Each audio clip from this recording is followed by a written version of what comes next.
Hi friends, అందరూ ఎలా ఉన్నారు? నేనైతే బాగున్నాను. మీరు కూడా బాగున్నారని అనుకుంటున్నాను. అయితే ఈరోజు ఏంటంటే నేను టమాటా కర్రీ చేస్తున్నాను. దానికి కావాల్సిన ఏంటంటే ఉల్లిపాయలు, పచ్చిమిరపకాయలు, అల్లం, టమాటాలు, కరివేపాకు. ఇవి ముందుగా అయితే ఒక కళాయి పెట్టుకోవాలి. అందులో నూనె వేసుకోవాలి. నూనె వేసుకుంటున్నాను. నూనె వేడయ్యాక ఉల్లిపాయలు వేసుకోవాలి. ఉల్లిపాయలు, పచ్చిమిరపకాయలు అన్నీ వేసుకోవచ్చు. కరివేపాకు కూడా వేసుకోవచ్చు. ఉల్లిపాయలు, పచ్చిమిరపకాయలు, కరివేపాకు వేసుకున్నాను.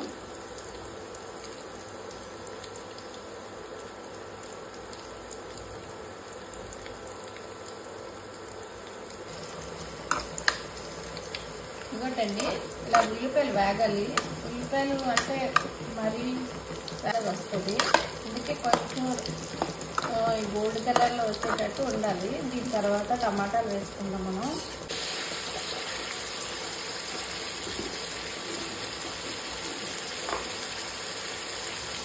సాల్ట్ వేసుకుందాం.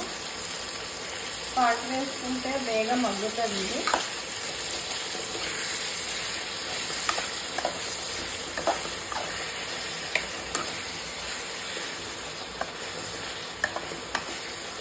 ఈ జ్వరం వచ్చినప్పుడు కూడా ఇలా చేసుకుంటే కొంచెం తినాలనిపిస్తుంది నోటికి మంచిగా.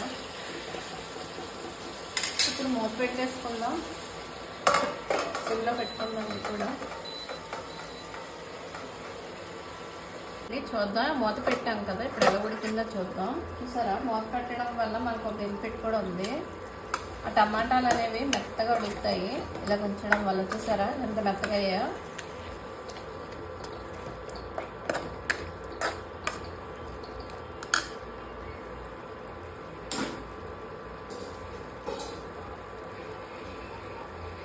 ఇప్పుడైతే ఇందులో కారం వేద్దామండి.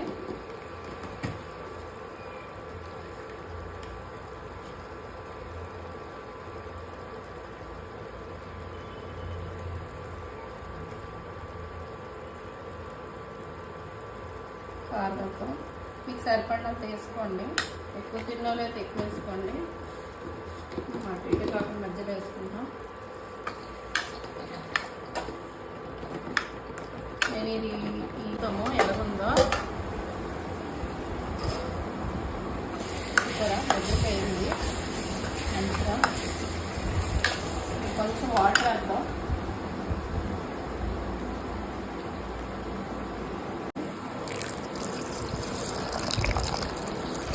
ఇప్పుడండి టమాటా కర్రీ చూసారా. మళ్ళీ చూద్దాం. ఉడకాలి. కొంచెం వాటర్ వేద్దాం. ఇంకా వేద్దాం. మళ్ళీ పరిగాక ఇందులో లాస్ట్ కొత్తిమీర వేయాలి. మరిగాక చూద్దామండి కర్రీ అయిపోయిందో లేదో. చూసారా అయిపోయింది.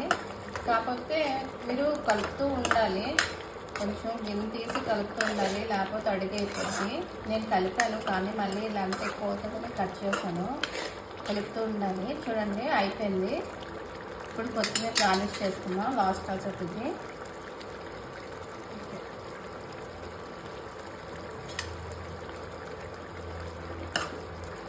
ఓకే అండి, మీరు కూడా ఇలా చేసుకోండి. అయిపోయింది కర్రీ అయితే. ఓకే, ఇప్పుడు టమాటా కర్రీ అయితే అయిపోయిందండి. దీనికి కాంబినేషన్లో మనం దోశ వేసుకుందాం. బాగుంటుందండి టమాటా కర్రీకి దోశకి. అయితే దోశ ఇప్పుడు చూపిస్తాను. దోశల పిండి ఇది ఉదయం రుబ్బాను. ఇప్పటికైతే చూసారా పులిసిపోయింది కొంచెం. అంటే ఇలా పులిస్తేనే దోశ మంచిగా ఉంటుంది, టేస్ట్గా ఉంటుంది. ఇందులో సాల్ట్ వేద్దామండి.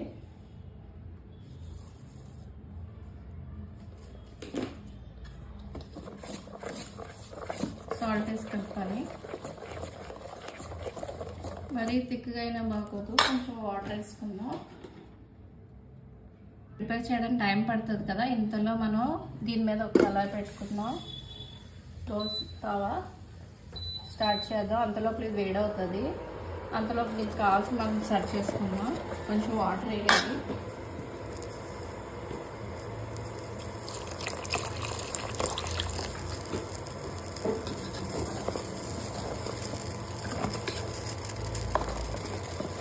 పిండి అయితే ఇలా రెడీ చేసుకున్నాను. అంటే మరీ థిక్గా ఉంటే బాగోదు దోశ పిండి, అందుకు కొంచెం పలచగా కలుపుకున్నాను.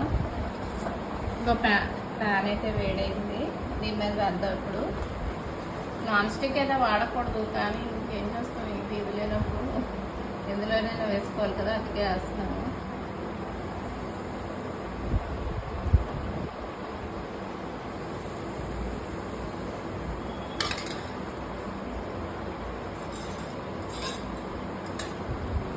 ఆయిల్ వేసుకున్నామండి.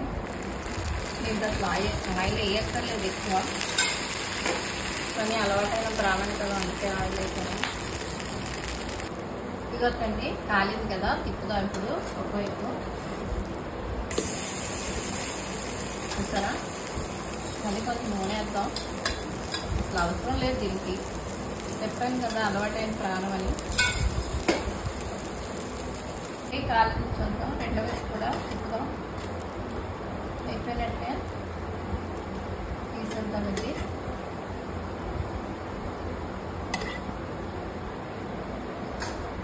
ఇప్పుడు వేద్దామండి.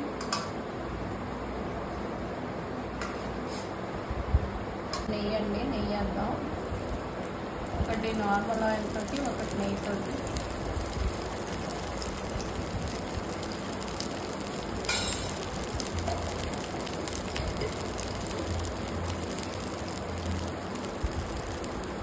మంచి స్మెల్ వస్తుంది నెయ్యి వల్ల. చూసారా స్మెల్, అబ్బా ఎంత బాగుందో. ఒకవైపు కాలింది, మళ్ళీ రెండో వైపు తిప్పుతాం. కానీ స్మెల్ మాత్రం అదిరిపోతుంది. రెండో వైపు కూడా కాల్చేత తీద్దాము. రెండో వైపు కూడా కాలిపోయింది, తీద్దాము. కాలిపోయిందండి, తీసేద్దాం. అండి బౌల్లోకి. చూసారా ఎంత బాగా వచ్చిందో. అస్సలు ఒక టమాటా కూడా కనబడట్లేదు అక్కడ, అంత మెత్తగా ఉడికిపోయింది. అంటే మనం పేషెన్సీగా ఉడకబెట్టాలి టమాటాలు, అప్పుడే బాగుంటుంది మెత్తగా.